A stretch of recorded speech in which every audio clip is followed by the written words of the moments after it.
When it comes to the sale of your home, you want to do everything possible to ensure that you get the most money possible. You are watching part 5 of a 5-part series on how to prepare your home for sale. In the previous parts of the series, I went over decluttering strategies, cleaning, curb appeal, staging, and repairs that you could do to increase the desirability of your home. So if you haven't watched the previous ones, you can click the link above, and I highly suggest you start with part 1 of the series. In this last part, I'm going to cover how to set your home up for showings and open houses. If we haven't met before, my name is Layla Khan, and I'm a realtor based out of Mississauga in the Greater Toronto area, and I have a passion for helping Canadians buy and sell real estate, and I post new videos every Thursday, so make sure to hit that subscribe button and turn on your notifications. Now let's get to it. I will now discuss considerations to make before showings and open houses. Let's start with the outside.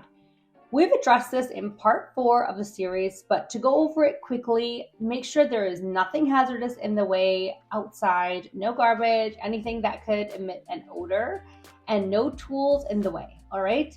It should be taken care of, your front lawn should be kept up, and if it's wintertime and snowing, the walkway should be salted and snowplowed. Front entrance.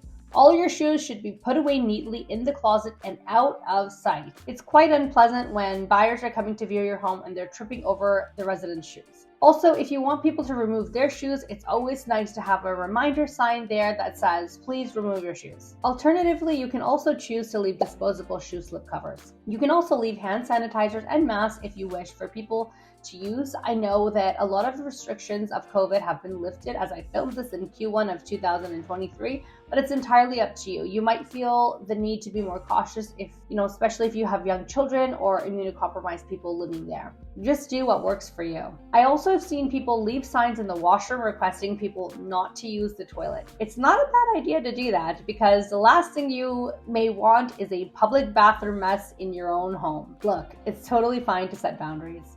Next is lighting. You want to make sure that you have your curtains open, your lights on. This will make your home feel bright, open, and welcoming rather than dim and dull. Also, you want to try and leave all the doors of the home open so that people can move easily from room to room. Pets. During open houses, I'd highly recommend you have someone pet sit for you. This is so that potential buyers are not stressed and neither is your pet. During the week when you have showings, if you can't have your pet stay with someone or somewhere else, which is completely understandable, it's very helpful to place a sign that can prepare people for a cat or a dog. With many people having loads of allergies and also fears to cats and dogs, it would be ideal if you could have a designated place for your pet to stay, maybe a small room or a crate. I know this isn't always doable, but just do what you can. Also, to keep your fur contained by vacuuming once or twice a day and to keep specific areas where your pet can play. I will also cover odors of pets. Please make sure that your pet's, particularly cat's litter, is changed frequently, and you can even have scented litter or an automated air freshener to help with any kind of pet odors. Which brings me to my next point, odors.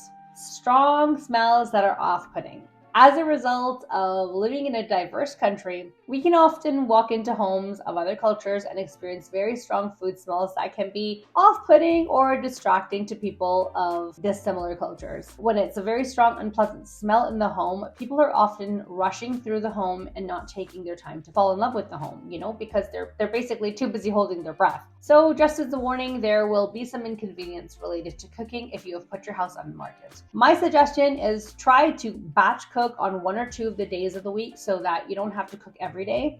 On the days that you have designated for cooking, you can try to block off showings for that day, and this will help reduce any cooking odors or any messes, and it'll keep it all to a minimum. Another piece of advice is to freeze a few small batches of unbaked cookie dough and bake them right before open houses or even showings. Baking cookies takes only about 12 minutes, after which you can serve the cookies as well and fill your home with the aroma of freshly baked cookies. I mean, who wouldn't love that, right? Lastly, but not certainly the least, is atmosphere. You want to create the most inviting atmosphere as possible, which is impossible if you are present.